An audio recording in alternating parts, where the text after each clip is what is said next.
people often mistake me automatically as a foreigner, that like immediately I'm like, yeah, I'm a foreigner, but I'm not a foreigner. It's very weird. It's like very circumstantial. Well, my mom and my dad, they're from Somalia. My whole family, most of my family was born in Somalia, but because of the Somalia war, they were like forced to flee, and my family then like had to migrate to Kenya since like there's a refugee camp there, and they stayed there for a majority of the time, because I know my siblings who are older than me, they were born there and stayed there until I was born, and then fortunately were able to come to the U.S. So I came here when I was a young age. So I have no memories of what it was like when my family was living in a refugee camp. But my brother, he left when he was like 6, he has a better understanding. And then I have a brother who like left when he was like in his teens. And I have a sister who also left when she was like in her teens. And there's my mom who was like obviously remembers all of it. And so we all have different experiences. I remember when I first talked to my brother about this, he was telling me about like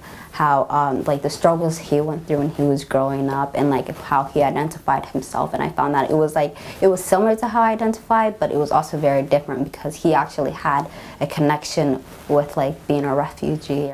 I feel like whenever I wear the hijab, I'm reminded that I am a Muslim woman and I practice Islam, and I should try to live by that.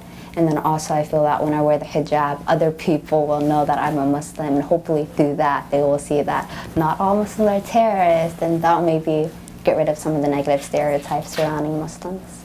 I started in middle school, but I mean not middle school, in elementary school, but it wasn't like, I don't think my mom necessarily forced it upon me. But I think it was more of like, hey, try this out, it's part of your religion. And because everyone I knew and everyone I looked up to wore it, I kind of just saw it as a norm. It wasn't until like middle school I actually started learning about the hijab and like more about my religion, where I was like, okay, I'm gonna stick with this.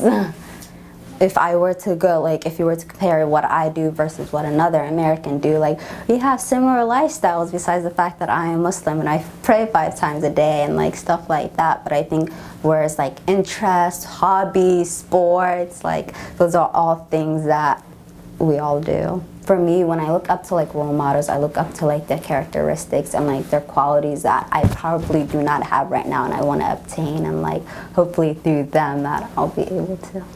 Like being honest, being confident, you know, like if someone says something to you, not to necessarily take it to heart and to like non-stop fight for what you believe in is, I think, beautiful.